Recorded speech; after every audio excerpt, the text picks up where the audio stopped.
3 questions for YOSHI-P at the media tour.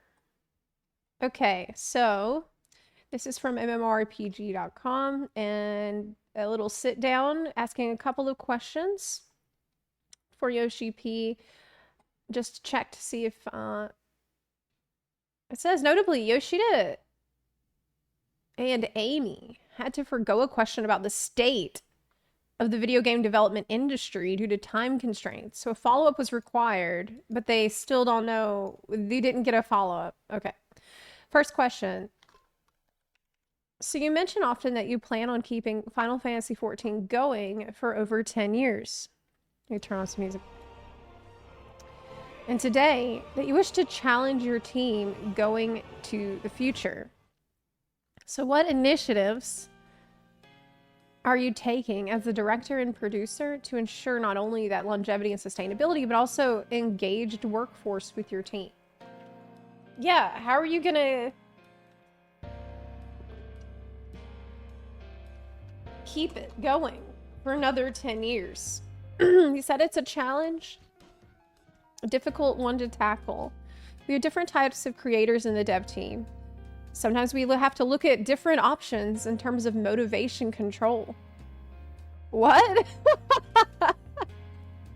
How do you... What does that mean? That sounds kind of scary. You can whip them into shape. For example, say we have some team members who are very much involved in 14. They love 14. That's all they want to focus on. So for those people, it depends on what kind of good content we're delivering to our players that will lead to their motivation. Making sure we're showing them. We want to aim for this in 14X. So you want to inspire them to make them care about what they're working on, I assume, is what you mean by this. On the flip side, they love 14, they love the players, delivering content to our players, but at the same time, they also have a life, maybe a family, schedule.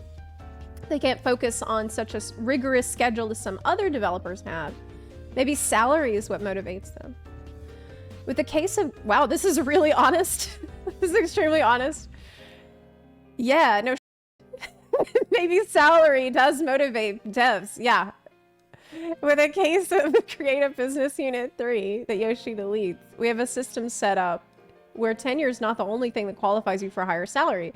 Try to look at performance and make sure that we're looking at everyone from a very objective and fair standpoint. And that might lead to some people's motivation as well.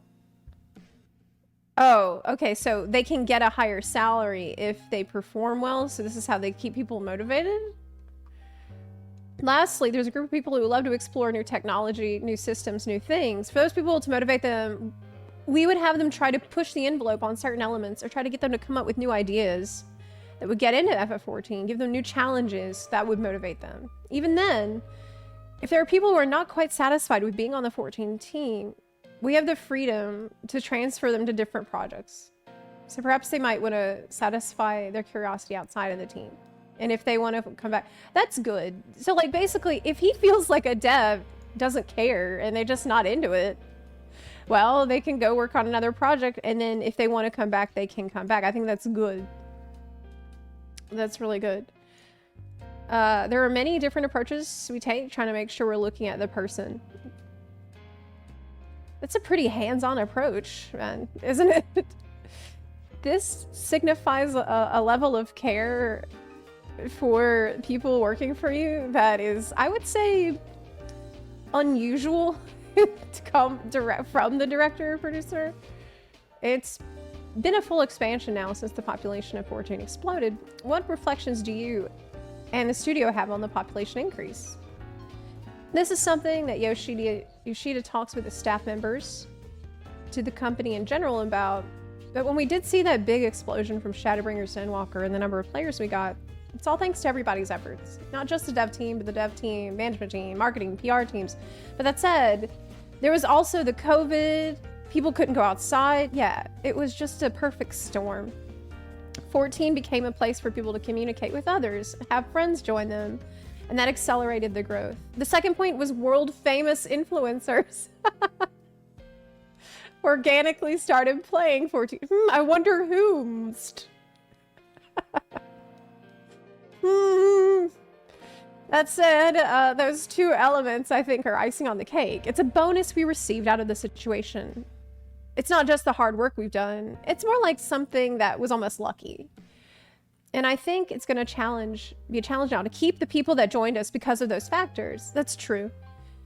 It can be said for any sort of audience growth. Sometimes it's temporary. This is so real of YOSHI-P to say this, because it is true. A lot of that growth that happened with COVID was going to be unnatural growth. Because people had to go back to work. People don't have the amount of time that they used to have to play. And so a lot of people were just not able to continue with the game like they could back then. But now his challenge is keeping the people that joined and keeping people wanting to come back that maybe played a little bit then, trying to bring them back now for Dawntrail. They might get really excited about one thing and then they might leave. So now we have to look at ourselves. We can't just rest on our laurels. We have to look at it from the ground up, making sure we're providing for our players and making sure that we're building that. Oh, I'm so glad to hear him say this. It's obvious, but it's good to hear that from him.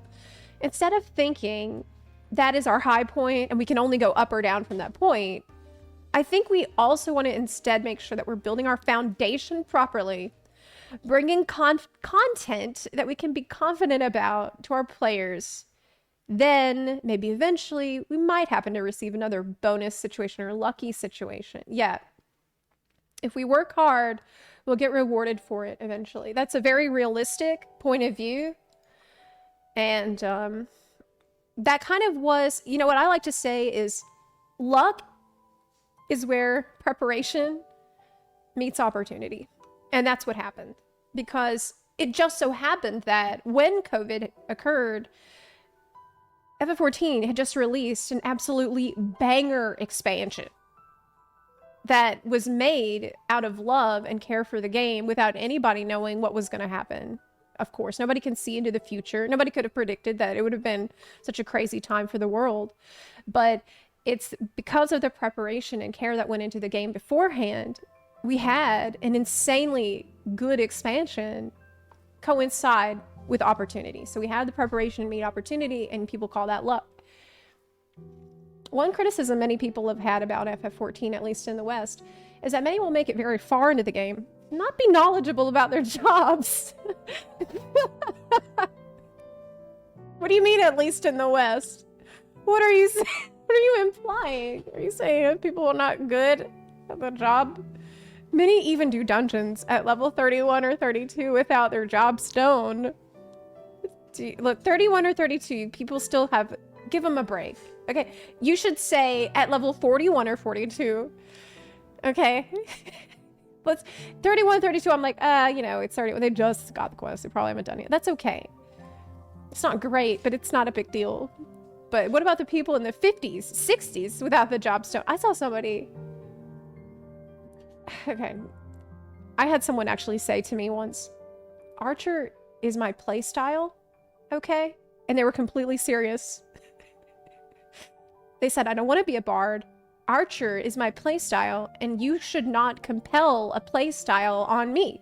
And I'm like, listen, I want the Archer playstyle too. Okay, I hear you. I want what you want, but it's just not, it's not how it works. Don't you tell me how it works.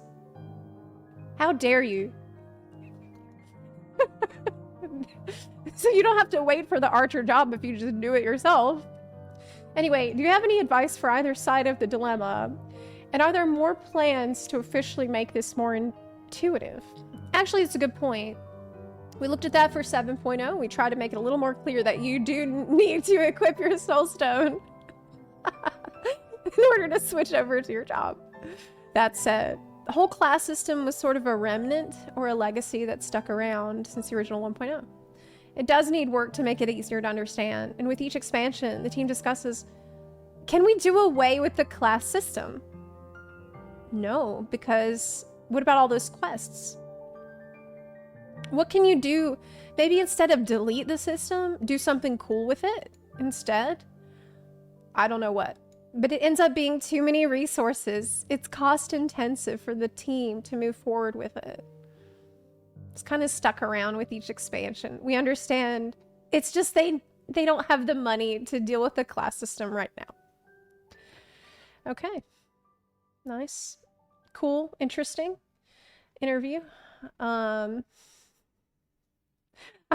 really hope that with this new guy in charge of Square Enix, we're gonna start to see the game get a lot more money, so that we don't have to worry about it being, critical changes being too cost intensive in the future.